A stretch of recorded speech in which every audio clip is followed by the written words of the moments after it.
Video, the one right before this, I was talking about accountability without identity and dealing with the reality that so many of us are doing the thing, the discipline, the habits, etc., thinking it's going to form who we are. But we never really got to the place where we're asking, who is doing this? Because the who will tell us the why, the motivating reality behind it. And, you know, it's difficult because without this function, without this true questioning, we never get to the root. So we end up building floors on top of floors on top of floors that never really become a good standing ground because we never inspect the foundation. And so I'm going to ask the question now, what does this actually look like when it starts to shift? And my other video was just running a little long. I didn't want it to go over an hour. So I thought, well, let me take 10 minutes out to close this out. So if you're watching this video, you need to find the one right before it, accountability without identity. And this is part 2, the ending.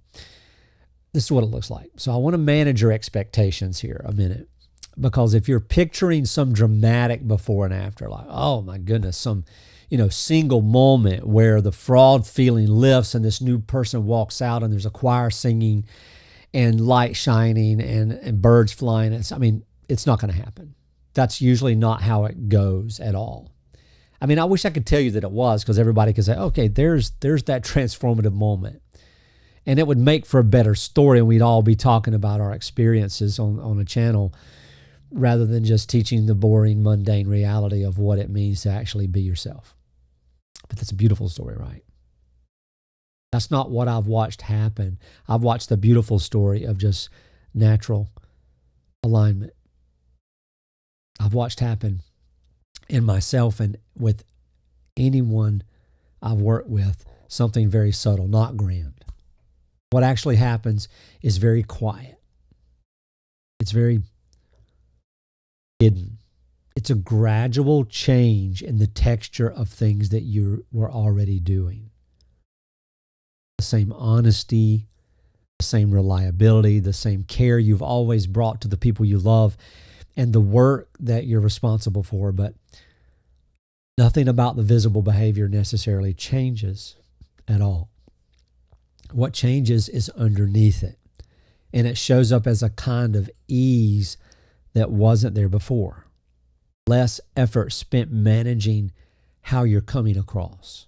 More of the actual person present and available instead of a well-built version standing in front of others. Here's what's interesting. The people around you tend to notice this before you can explain it to them. Something feels different. And they would even say, I've heard this said, you're just different. Something about you that's very different. And they'd struggle to point to what changed. The warmth is still your warmth, but it stops carrying that faint distance performance always creates, that energy, that almost imperceptible sense of being handled rather than met. The reliability is still yours, but it stops feeling like duty and starts feeling like desire. People can sense the difference between being cared for by someone who's supposed to and being cared for by someone who simply does, even when the language and the face and the actions and the words are all the same. They may never say it out loud, but it changes how a relationship feels to stand inside of. And over time, the relationships around this shift, they tend to get more honest, more equal, more alive in a way that's hard to describe until you've felt it happen. And none of it traces back to anyone changing their behavior. It all traces back to the source behind the behavior changing. And everyone in range of it can feel the difference even when they can't name it. I want you to picture this for a second, because I think it helps more than just hearing me describe it. Picture the parts of your life that you already handle most carefully. The commitments that you never break, the standards that you hold when you're all by yourself and no one watches. Now picture those same things. But instead of costing you effort, they just feel like you. The discipline isn't suppressing some part of you that wants to quit. It's the natural shape of wanting the thing done well in the first place. Not because your reputation's tied to it, just because you want to do it well. The accountability isn't owed to some standard sitting outside of you, some voice from your past or your community or your own inner critic. It's owed to the person you already know yourself to be, underneath everything you built to prove it. In that picture, doing the right thing stops feeling like doing the right thing, and it just feels like being who you are in whatever situation happens to be in front of you that day. Let me tell you what this tends to look like across an ordinary week, because abstractions are easy to nod along with and agree with and feel heard in, but they're impossible to use, right? I like to call it the Ordinary Tuesday. I opine and journal about the Ordinary Tuesday a lot. Maybe my next book will be about the Ordinary Tuesday. It's Tuesday and something goes wrong that used to send you straight into damage control mode. I mean, protecting the image, managing what people think happened. I mean, this time you just, instead of even falling there, you don't go there. Just tell the truth about it plainly without the old scramble underneath. It's not dramatic. Nobody throws a parade. There's not I used to be like, no. You just notice maybe hours later that the whole interaction cost you less than it used to. That's the shift. It rarely, if ever, shows up as revelation. It shows up as things getting quietly lighter. Or it's a weekend with people, and those people love you. They love you the most of any other people. And instead of running the usual internal checklist, am I being present? Am I doing what I need to be doing? Am I being a good parent, a partner, host? Am I doing what I'm supposed to be? You just find that you're just there. You're just there. You're there, actually there, without any type of narration in your mind, tracking how well you're doing it. The people across the table from you can feel the difference even when nothing about the schedule or activities has changed. Presence has a texture, and people are far more sensitive to it than we give them credit for. It shows up at work. I mean, in ways that are easy to miss if you're only watching for the dramatic version. A decision that used to require you to manage how it will be perceived just gets made. It's clean because it's the right call, and that's the only reason, right? Feedback that used to feel like a threat to your standing just becomes useful information. Well, and you're appreciative of it because your standing was never built on being right every time in the first place. I mean, none of this means work gets easier in the sense of requiring less from you. It often asks more because you stop hiding behind the performance of competence and start actually being as competent as the performance suggested. But it stops costing you the way it used to because you're no longer spending half your energy managing the gap between the performance and the person.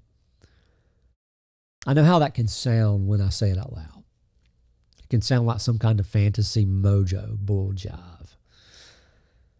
Like something I'm dangling in front of you that isn't actually available to real people who live real lives. And I want to tell you plainly that it is not a fantasy. It's what becomes available specifically and reliably when the identity underneath the behavior is genuine instead of managed. And that identity becomes genuine through a particular kind of work done at the level of identity itself, not just at the level of behavior stacked on top of it. I'm not telling you to abandon the behavioral work you've already built. Keep the habits, keep the disciplines, keep holding yourself to the standards that matter to you. What I'm saying and what I'm telling you is that the behavior was never supposed to carry the whole weight by itself. It needs a foundation underneath it, and that foundation is identity work done before the behavior alongside it, so that what you're doing stops being a performance you maintain and starts being an expression of someone who's actually there.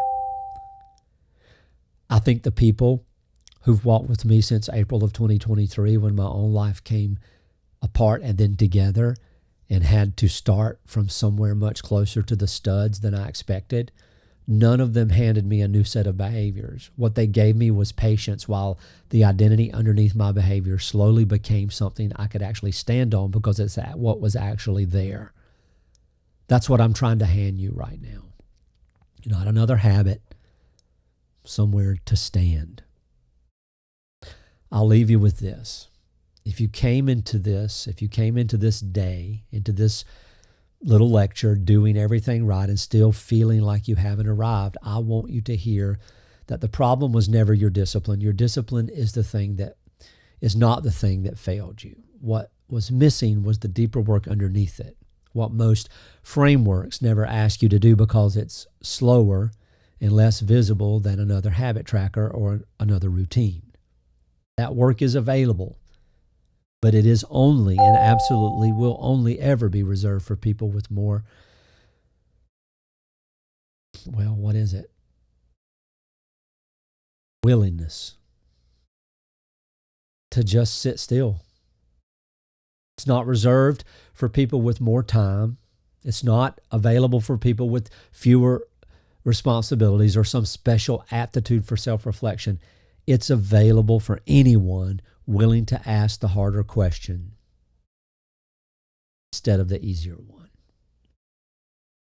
Start small if you need to. Pick one place this week, just one, where the behavior has been carrying more weight than the identity underneath it can currently hold, and simply get curious about it.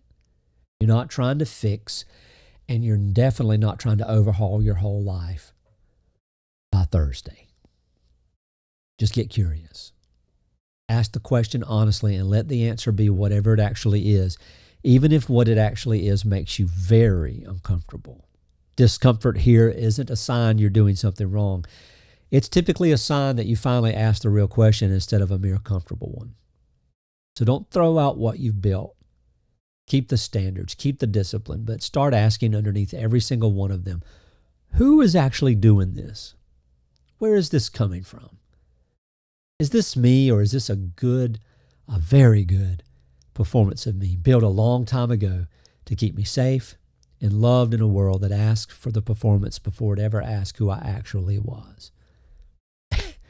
Answer that question honestly, one domain of your life at a time, and you won't need to force the change you're looking for.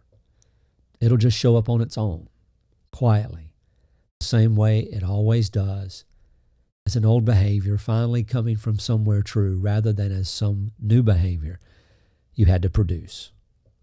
That's the whole distance that this entire lecture, part 1 and 2, has been about. Not about what you're doing, about who's doing it, and whether the life you've built so carefully is something you're managing or something you're finally, fully living. That's it. I'm James. This is Unbound. Freedom for life.